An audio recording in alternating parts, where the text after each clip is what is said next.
Law enforcement or security brutality. The purpose of law enforcement in a free society is to promote public safety and uphold the rule of law, so that individuals' liberty is respected. You swear to protect your community, to prevent crimes, responding to emergencies, and providing support services to your people.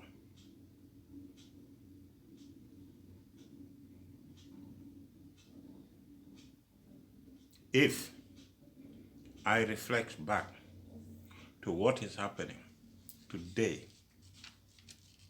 in Uganda and some other part of Africa, you will agree with me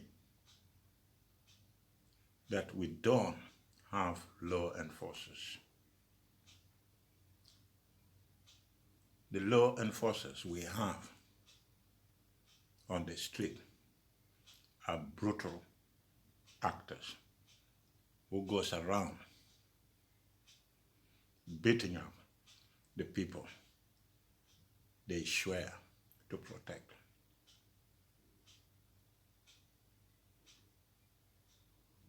That is not the way of rebuilding community trust. And the same is happening in other countries. We had been seeing them on the TV. For example, in India, see that the law enforcers are beating people brutally.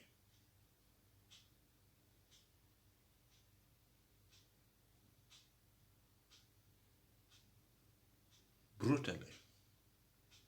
And sometimes you get the feeling and you feel the sadness, you feel the pain of these people being beaten on the street, especially in Uganda. When I see them being chased on the street in Kampala, in West Nile, in Gulu, everywhere in Uganda, and they are being beaten, even if you are not near, you feel the pain they are going through. You just feel as if the same law enforcer is beating you from a distance away. You're far away. You're far away. But you still feel it because you have the heart for your people, because you have the heart for your country. And it becomes even worse when you read that 2 elderly women in Arua district are nursing injuries they sustained during the implementation of presidential orders direction aimed at controlling the spread of global coronavirus. A elderly woman. Then you hear that a 60-year-old woman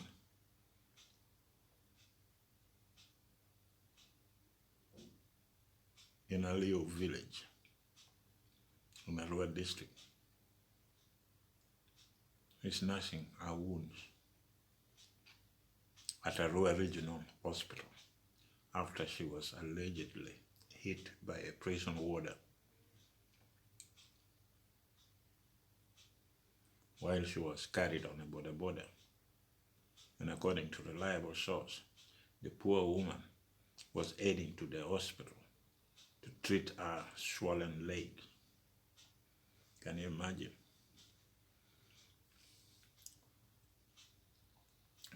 These law enforcement officers should have stopped and asked, why are you breaking the law? Why are you on a border when we know that is not allowed? This 60-year-old woman would have told them what the problem was, that she was going to the hospital because she has pain. And the best thing you should have done as the law enforcer, if you were there with your car, or you call your colleague and say, here is a woman who is going to the hospital. Can you come and pick her up and take her to the hospital?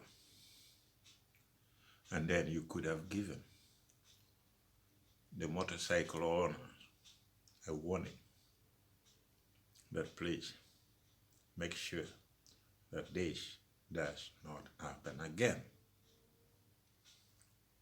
But you didn't. You used the brutality. And if I ask myself, how do you, as a police, as a law enforcer, expect this poor woman to get to the hospital for treatment if no one takes her there? You want her to walk? You know, we should try to use our brain, our mind, when interpreting the presidential directive.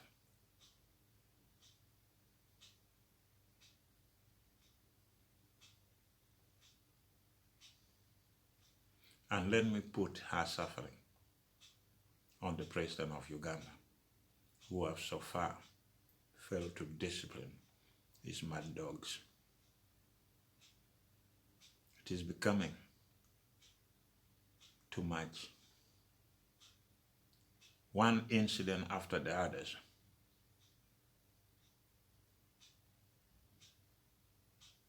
Is becoming too much for the citizen of Uganda. How can a prison warder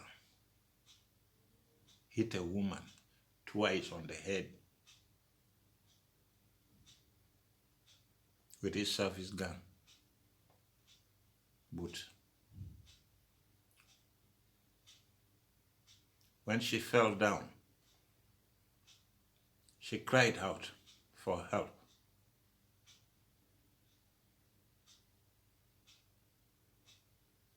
What were you feeling when the poor woman was crying? That warden doesn't have a heart.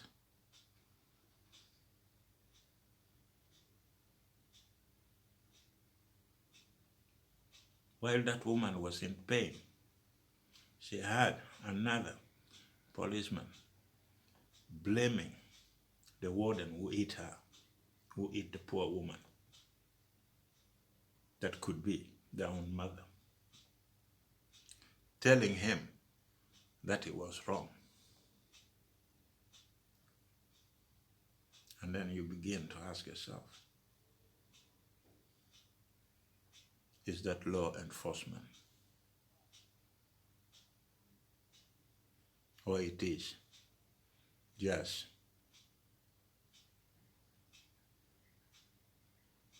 police brutality, security brutality,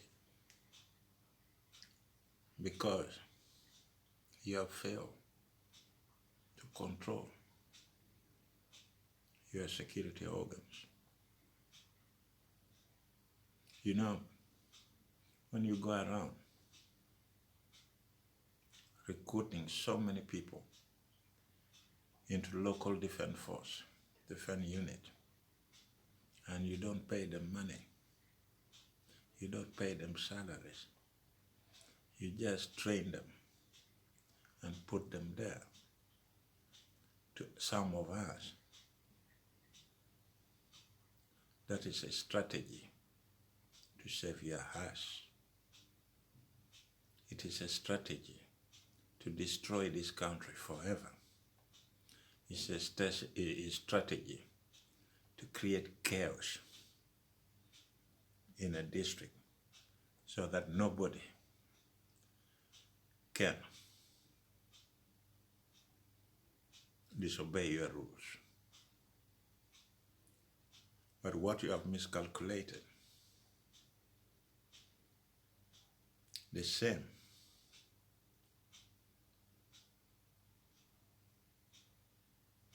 local defense unit, the same law enforcers you are using to intimidate Ugandans. And I'd been using them for over 30 years.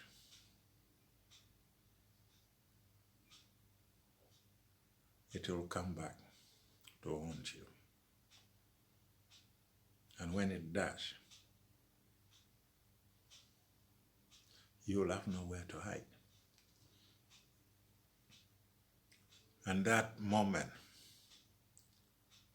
is moving closer and closer than ever. That moment is just waiting for the right moment to break loose.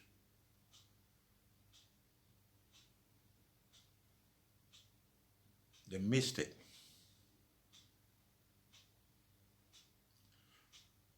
those law enforcers and brutal security are doing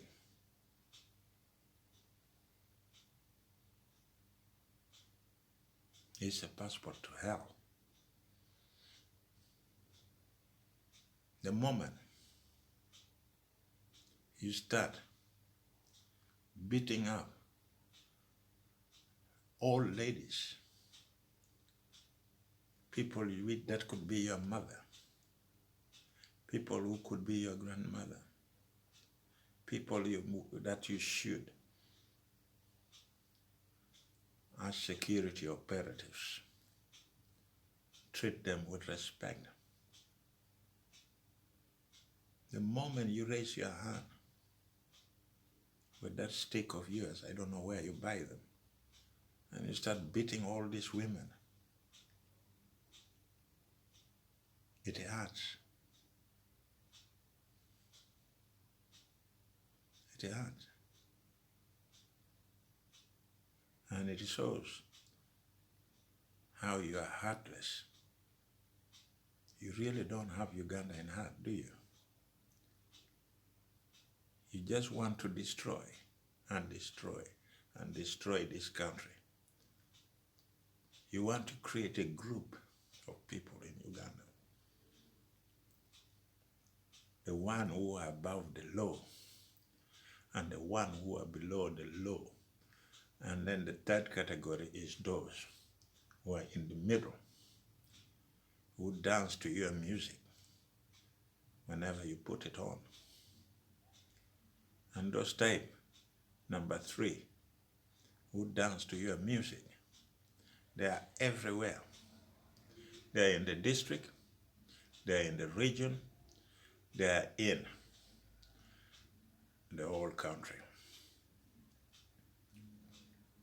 But let me tell you something. The day a tortoise will cross your path is when you'll know that the end is near. Let me repeat. The day a tortoise will cross your path, that is when you will know that the end is near. And it's moving closer and closer and closer. Because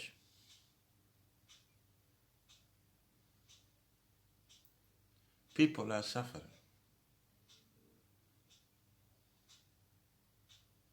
because you gave a directives, and it seems as if nobody explained that directive properly to those law enforcers. It seems as if all those people you employ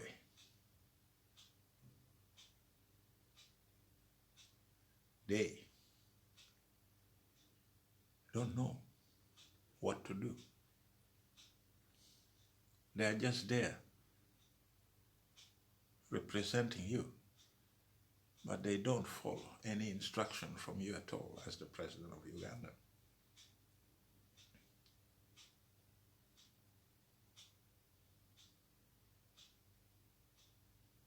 Do you want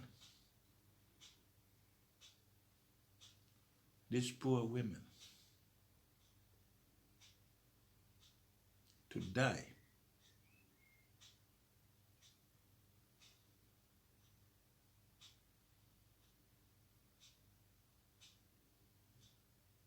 because some idiots say no one should be carried to the hospital? Just look at the poor woman with a swollen eye, now a swollen leg, with blood pressure that is pumping into her hand.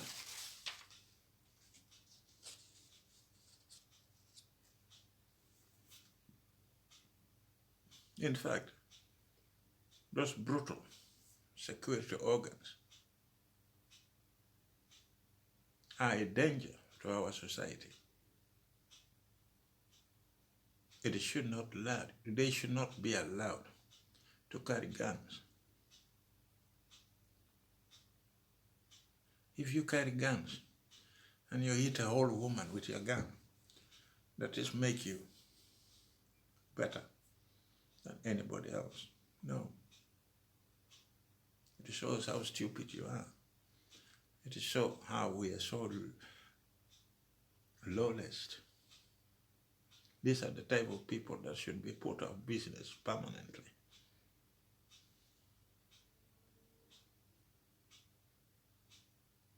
It surprised me that the Northwestern Regional Prison Commander admitted that the matter has been brought to his attention officially. The question is, what are you going to do about it? Just don't tell us that you are surprised and you are not aware of the case, and your officers or warders are not allowed to implement that directive. But why do they go around beating up all women?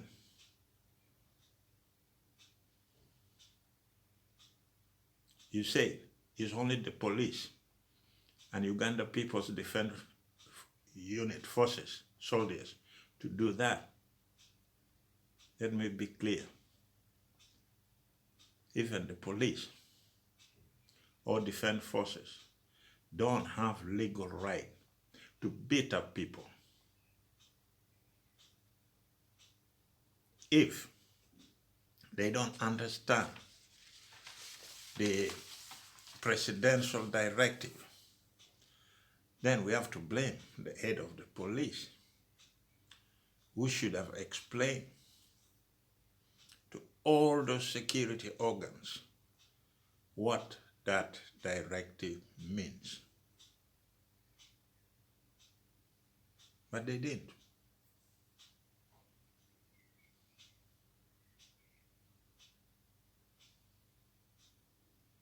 People are being beaten up because they violated the curfew. Talk to people. That is your job. You swear to do that.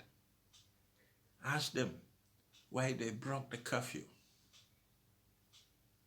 They might have reason to do so, They can explain to you why they did break the curfew. There could be a reason for it.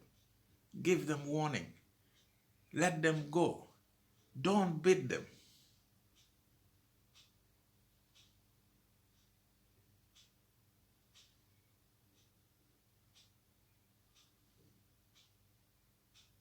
Where is your brain as professional law enforcer?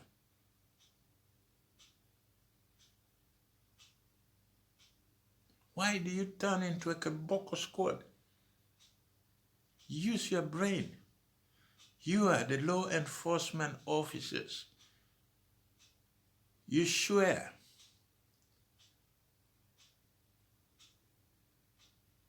to help people, but not beat them. You have just turned into a Kiboko squad, beating up people whenever you feel like. But let me remind you, guys, government come and government go. Government come and government go. We shall never forget you who are behaving like mad dogs.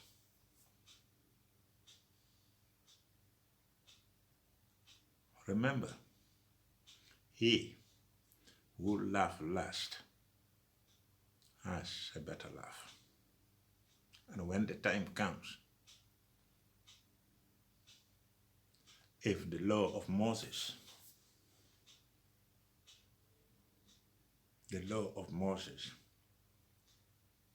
and the order of 𝙁𝙊𝙇𝙊𝙗 turn unto you,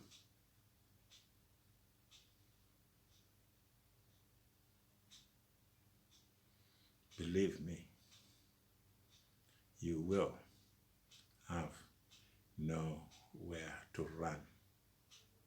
Believe me, you will have nowhere to run.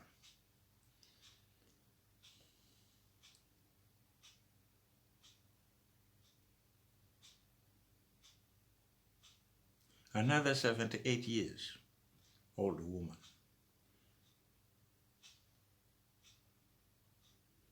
whose photos went viral on social media,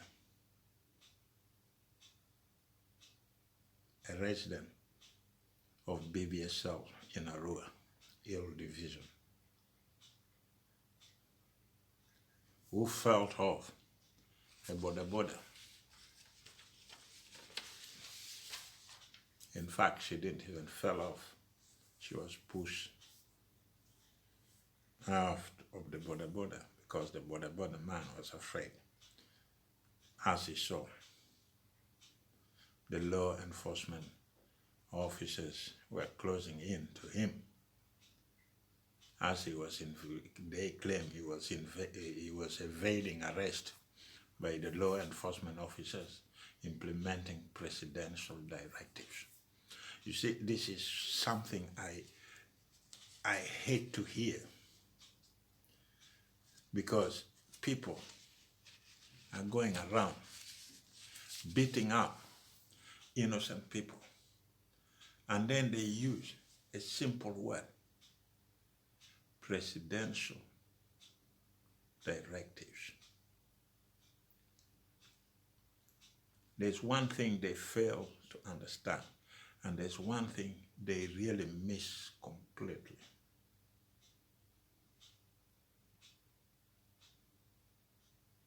They missed it. Because if the president gives a directive, those directives are sent to different security organs, to different departments.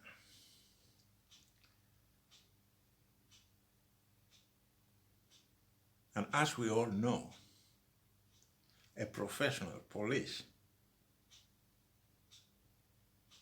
are the law enforcer. And these are the people who are well trained. And they swear when they were passing out that they were there to enforce law, that they were there to protect the community they serve. And if the presidential directives comes to the commander of the police, then the commander of the police should have the brain to translate what the presidential directive is all about. He should sit down with his officers and plan and come out with something that he can explain to his team. And then the team leader will go and explain to those security enforcers who are going out there to implement the directives. You see, when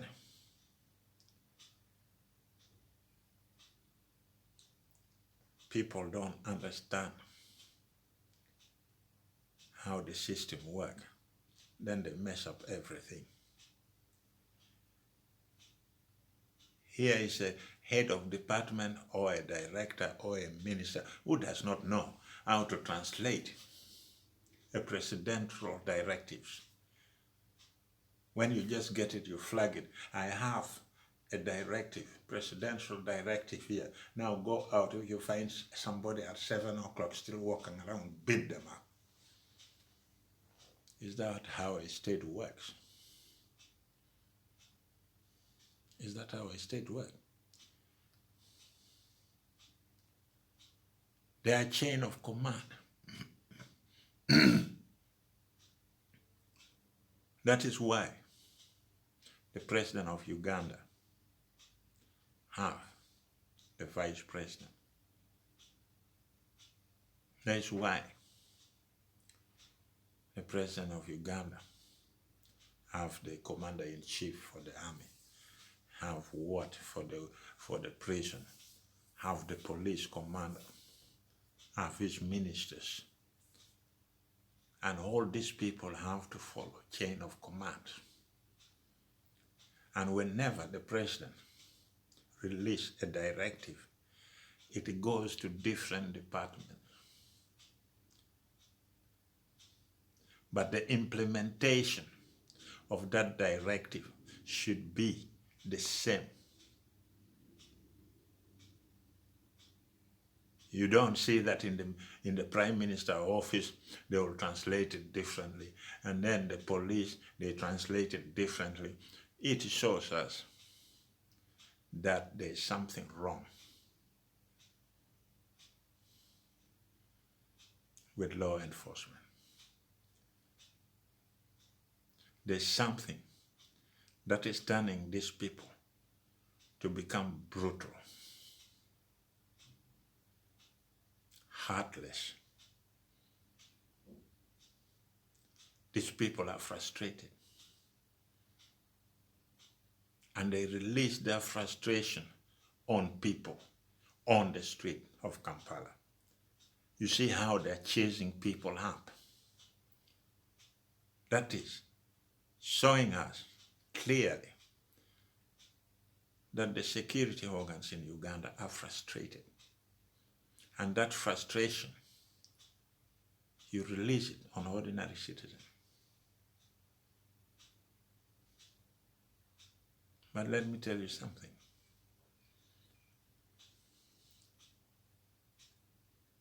If the chain of command from up to down fails to work, then we are in real problem. Because if presidential directives is that, okay, guys, you make sure that the vulnerable people get something to eat. And if the president gives me that order, I said, okay. And I tell my boys, say, now listen, you go and buy all those things. Do you know who are the people who are selling beans, who are selling rice, what? I want you to get me that thing, and we have to distribute it to the people of Uganda. Here is 500 million. Use it wisely. And then you have to follow the presidential directive. But in most cases, people don't understand the presidential directives. Is this the real officers we have under the president? Are these the commander we have under the president? Because they don't understand what a presidential directive is all about. Enforcing the lockdown, enforcing the coronavirus, enforcing the distribution of food to people who have nothing to eat. You know, I was talking with a friend who told me, say, you know, in Uganda is a country that is really beautiful, and a lot of things do happen.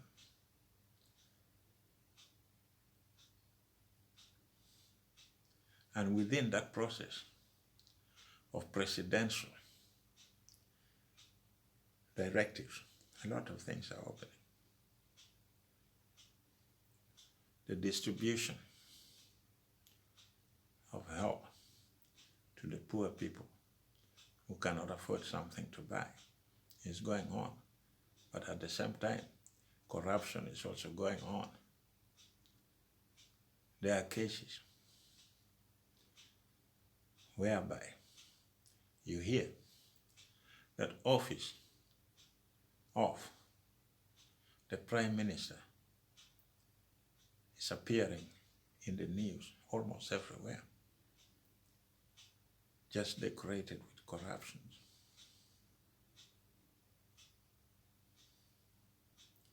Some of the beans that were distributed turned into stones. Some people just got it, and then they found that those beans were mixed with stones. It's very shameful. It's very shameful. You see, a presidential directive, when it comes out, it should explain properly that we want to do that, we want to do that, we want to do that. You should have given them a clear direction. But when the direction comes, and then the head of the police have to translate it differently, the person who is leading the local defense unit will have to translate it differently. And then you have the Prime Minister's office who is giving people food, using that money to buy food, is also translating that differently. Then we are in a mess. And then the mess is complete. The mess is complete. That's what is going on in Uganda. Let me tell you something. I hope it's not yet too late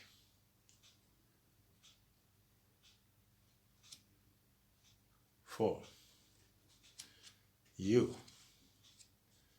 Mr. President, to apologize to the people of Uganda for the failure to stop security personnel, to stop security brutality on the people of Uganda. You can still do it. It's not yet too late. But if you wait for a long time, then you'll see funny things happening. Like bins from the Prime Minister's office turning into stones. That is what you don't want to hear, but it is happening. Bins which are being distributed to the poor people through the office of the Prime Minister is turning into stones. I hope you realize that. Thank you for listening. I will be back. And don't forget to subscribe.